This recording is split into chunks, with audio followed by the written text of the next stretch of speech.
आज हम लोग डिस्कस करेंगे about election commission of India. इसके बारे में बहुत ही इंपॉर्टेंट एक लेसन है, इसको बहुत ही अच्छी तरह से पढ़ना है। ओके, तो इलेक्शन कमीशन ऑफ इंडिया, इसको लेकर जो डिस्कशन इंडियन कॉन्स्टिट्यूशन में किया गया है, कहां से कहां, देखो it is from the part 15। देखो इधर लिखा हुआ है part 15 of Indian constitution and article 324 to 329 A.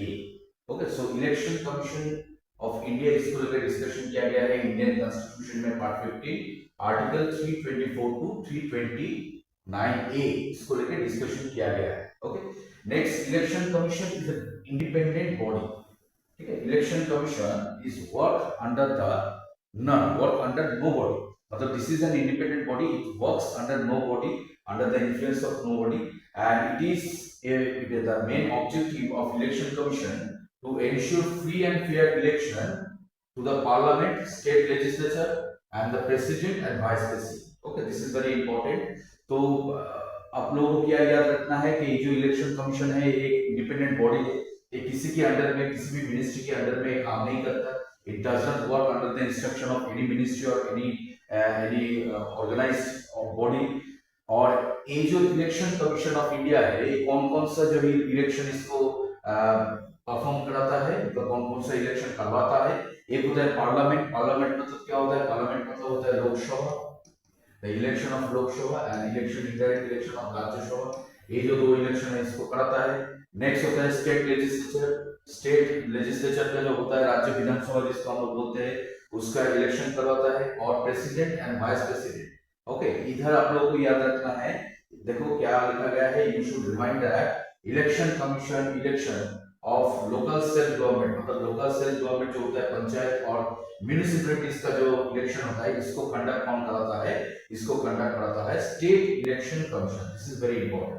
State election commission क्या कराता है, पंचायत और म्युनिसिपैलिटीज का जो वोट होता है उसको कंडक्ट कराता है। Otherwise election commission of India क्या कराता है, लोकसभा राज्यसभा का इलेक्शन, स्टेट लेजिस्लेचर जो होता है स्टेट में होता है, lower house of state legislature जिसको बोलते हैं हम लोग बोलते हैं, उसका इलेक्शन करवाता है। और प्रेसिडेंट और वाइस प्रेसिडेंट का इलेक्शन करवाता है। ठीक है, और पंचायत और कॉर्पोरेशन का इलेक्शन करवाता है, that is state election commission.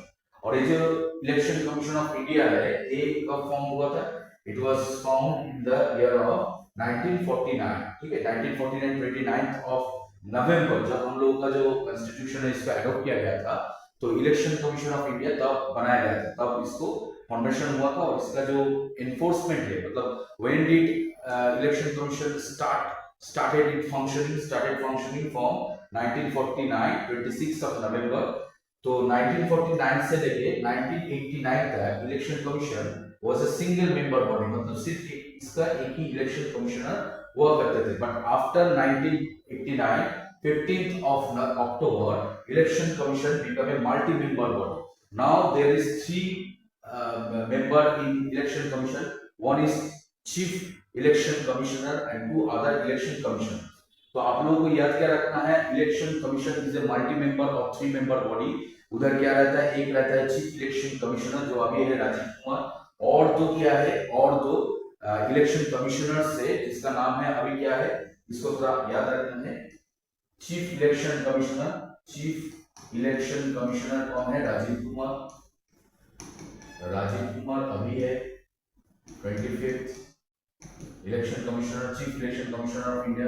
और अदर इलेक्शन कमिश्नर्स कौन है, अदर्स इलेक्शन कमिश्नर्स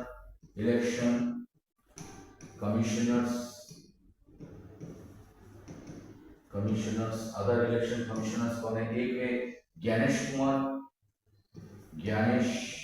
कुमार और एक है सुखबीर सिंह सांधू।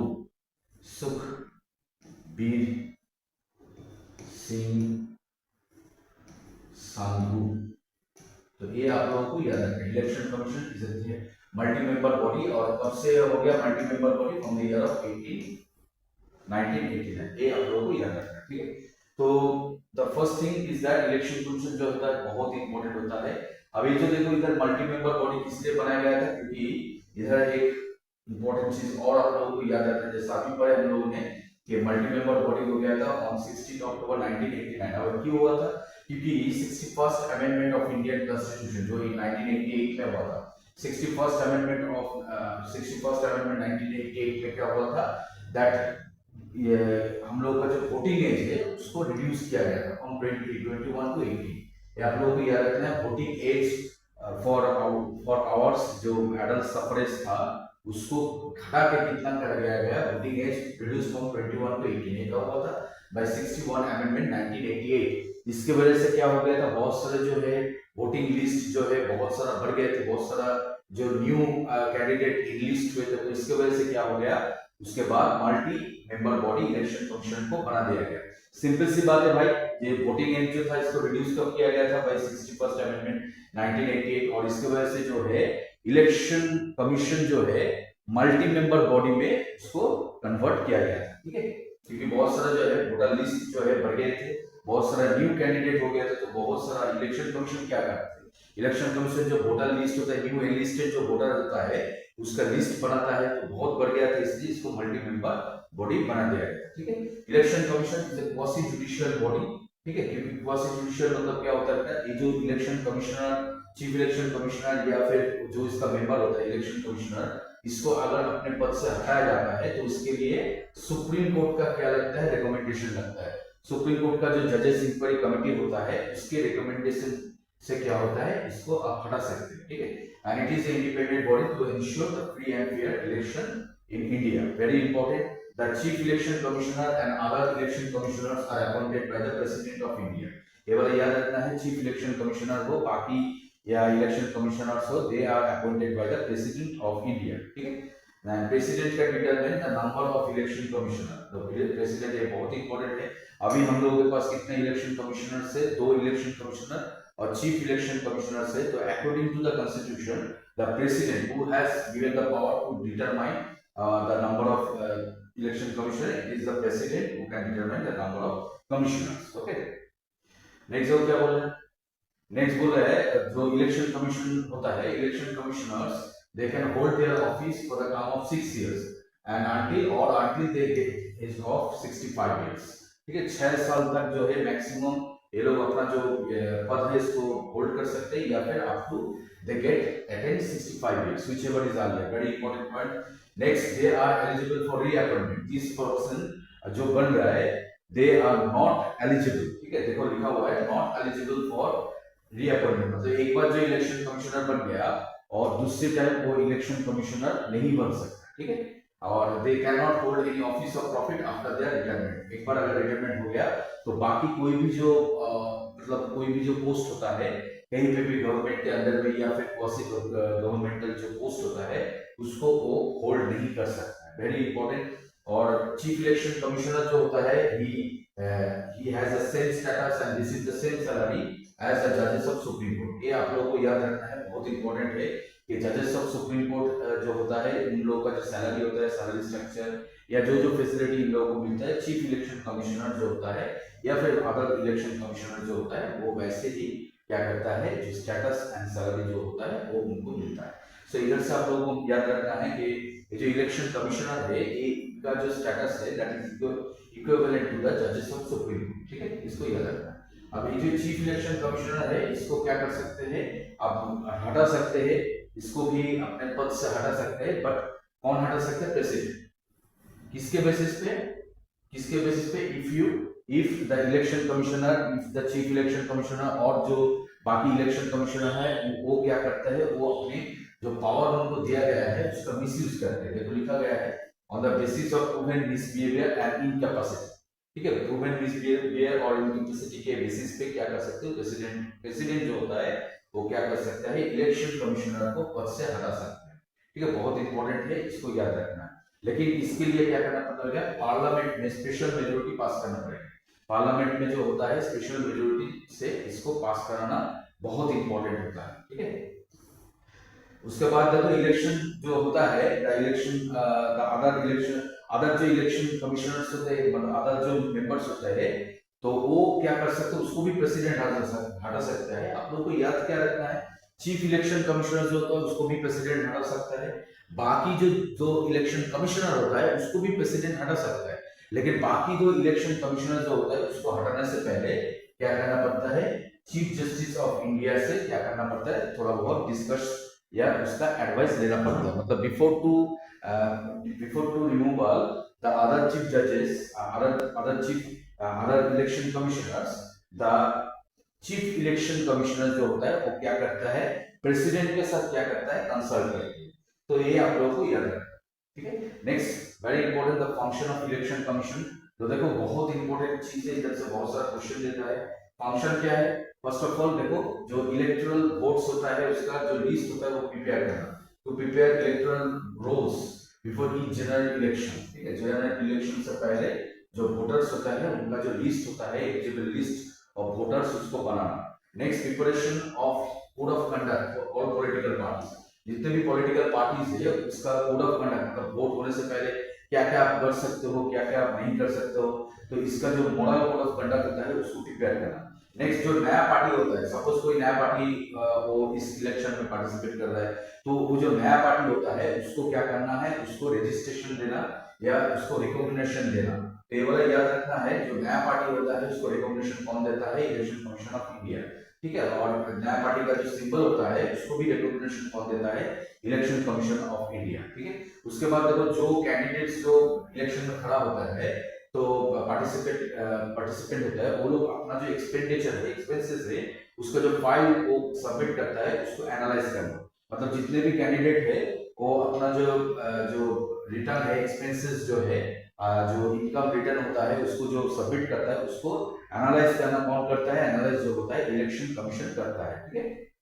और डिटरमाइन टेरिटोरियल एरियाज, मतलब टेरिटोरियल जो कॉन्स्टिट्यूएंसी होता है, ठीक है। एमएलए मतलब स्टेट लेजिस्लेचर का कॉन्स्टिट्यूएंसी क्या होता है, एमपी शिप लोकसभा का कॉन्स्टिट्यूएंसी क्या होता है, ये जो कॉन्स्टिट्यूएंसी होता है इसको डिटरमाइन करना। अगर इसको कुछ बढ़ाना है, अगर कहीं पे लगता है कि ज्यादा लोग एक कॉन्स्टिट्यूएंसी में पॉपुलेशन ज्यादा हो गया है, तो उधर से पॉपुलेशन थोड़ा कम करके बाकी लोगों को और किसी कंस्टिट्यूएंसी में लेके जाना।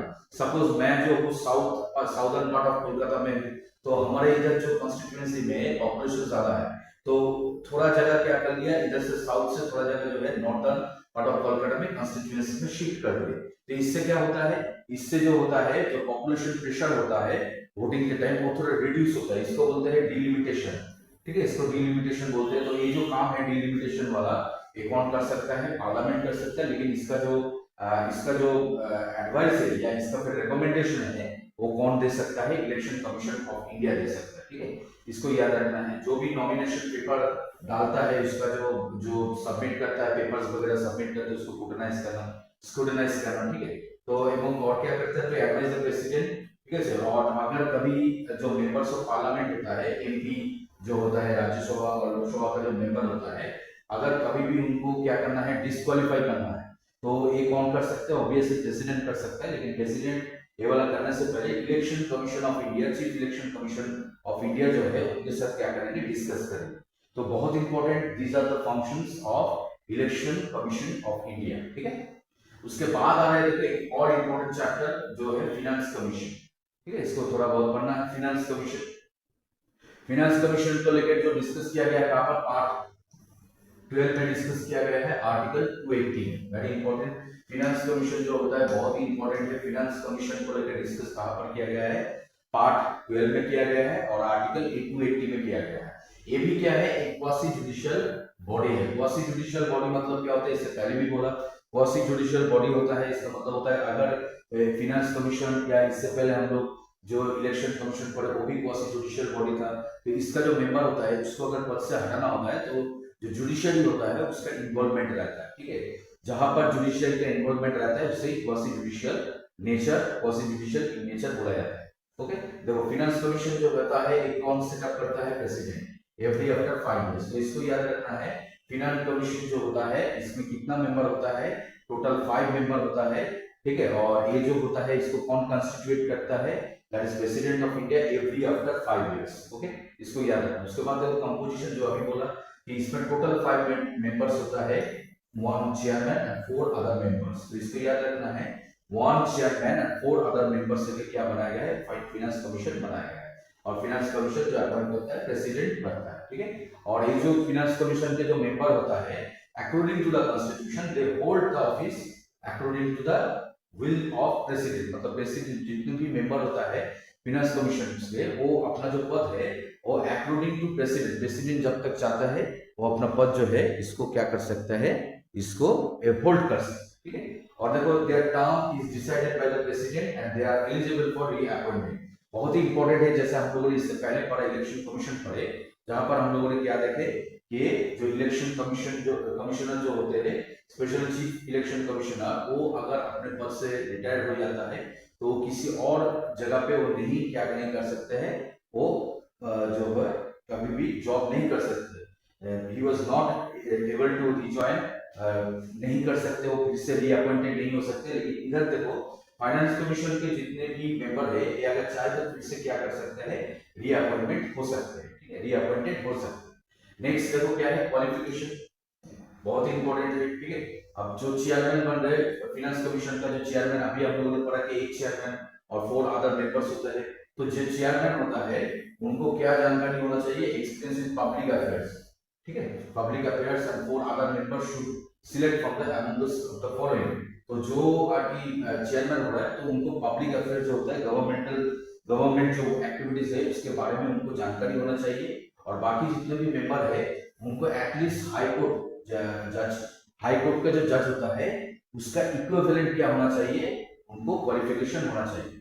सो to become a member of finance commission क्या होना चाहिए, जजेस ऑफ सुप्रीम कोर्ट, जजेस ऑफ हाई कोर्ट जो होता है उसका इक्विवेलेंट क्या होना चाहिए, क्वालिफिकेशन होना चाहिए। देखो लिखा हुआ है, और क्या चाहिए, to have knowledge of the government finance, जैसे मैंने पहले ही बोला फिनेंस डिपार्टमेंट में जो काम काज होते हैं, ये finance government finance activities accounts जो होते हैं उसके बारे में आपको जानकारी होना चाहिए। Have had experience on administration and finance expertise, ठीक है, एडमिनिस्ट्रेशन जो होता है उसके रिगार्डिंग आपको क्या होना चाहिए, आपको अंदाजा होना चाहिए। Have a special knowledge on economics, अब अगर इकोनॉमिक्स में आपको आइडिया नहीं है तो आप क्या करेंगे, फाइनेंस जो मिनिस्ट्री फाइनेंस जो कमीशन बन रहा है उसमें आके, क्योंकि जो फाइनेंस मिनिस्ट्री जो फाइनेंस कमीशन हम लोग पढ़ रहे हैं, ये क्या करता है, ये सजेशन देता है गवर्नमेंट को कि गवर्नमेंट, सेंट्रल गवर्नमेंट और स्टेट गवर्नमेंट के बीच में फिनेंशियल रिलेशन कैसा होना है, ठीक है, क्या टैक्सेशन होना है, कितना टैक्सेशन होना है, गवर्नमेंट कितना आपको कितना तक टैक्सेशन जो है इम्पोज कर सकता है, उसमें से कितना गवर्नमेंट जो होता है, सेंट्रल गवर्नमेंट जो होता है स्टेट में डिसबर्स कर सकते हैं। ये जो एडवाइस होता है ये हमेशा कौन करता है, ये फिनेंस कमीशन करता है। हालांकि एक चीज आप लोगों को याद रखना है कि ये जो एडवाइस होता है it is not mandatory in nature, ठीक है, मतलब जो एडवाइस फाइनेंस कमीशन दे रहा है गवर्नमेंट को, दैट इज नॉट मैंडेटरी कि गवर्नमेंट इसको सुनना पड़ेगा, ऐसा नहीं है, but still these are the most important advice that are given by the finance commission to government. अब देखो इधर लिखा गया है the function of finance commission, very important, the distribution, जैसे मैंने पहले बोला था, distribution of net proceed of taxes to be share between central and state, very important, मतलब स्टेट और सेंट्रल गवर्नमेंट के बीच में जो टैक्सेस है उसका कितना शेयर, कितना जो है डिसबर्समेंट होगा, डिस्ट्रीब्यूशन होगा, नेट जो डिस्ट्रीब्यूशन होगा वो कितना होगा, that is determined by finance commission and allocation of states respective share and such proceed, मतलब कितने जो डिसबर्समेंट में कितना परसेंटेज स्टेट जो है उसको मिलेगा, वो डिसाइड कौन करता है, फाइनेंस कमीशन करता है। Next, the principle that should govern the grant aid, grant aid का मतलब क्या होता है, मतलब हर स्टेट को क्या मिलता है, हर स्टेट को जो सेंट्रल गवर्नमेंट की तरफ से जो अनुदान दिया जाता है, मतलब ग्रांट एड, जैसे हर स्टेट, जैसे आप लोगों को पता है कि जो कश्मीर था उसको 378 क्या मिलता था, स्पेशल ग्रांट एड मिलता था, मतलब गवर्नमेंट के, सेंट्रल गवर्नमेंट की तरफ से स्पेशल फाइनेंशियल हेल्प मिलता था। जैसे 371 में किसको मिलता है, महाराष्ट्र जो है उसको 371 अंडर द आर्टिकल 371 उनको स्पेशल फाइनेंशियल स्टेटस दिया जाता है। सेंट्रल गवर्नमेंट जो होता है फाइनेंशियली महाराष्ट्र गवर्नमेंट को असिस्ट करते हैं, तो कौन से स्टेट को कितना ग्रांट देना है, कितना जो है अनुदान देना है, कितना हेल्प करना है, तो ये डिटरमाइन कौन करता है, फाइनेंस कमीशन। फाइनेंस कमीशन हर स्टेट का जो सिचुएशन होता है, फाइनेंशियल सिचुएशन होता है, उसको डिटरमाइन करते हैं और उनको कितना सेंट्रल गवर्नमेंट से असिस्ट मिलना चाहिए वो भी डिटरमाइन करता है। और सेंट्रल गवर्नमेंट जो असिस्ट करता है फाइनेंशियली, जो डोनेट करते हैं, जो असिस्ट करते हैं स्टेट गवर्नमेंट, उसको भी बोलते हैं क्या, ग्रांट इन एड, ठीक है। उसके बाद देखो, to measure the need of augment of consolidated fund of India. Consolidated fund of India क्या होता है, जहां पर हम लोग टैक्स के पैसे जो होता है जाके जो सबमिट होता है, मतलब हम लोग जो टैक्स पे करते हैं गवर्नमेंट को, सेंट्रल गवर्नमेंट को, वो जाके कहां पर बोला पूरा जो है सबमिट होता है, that is consolidated fund of India.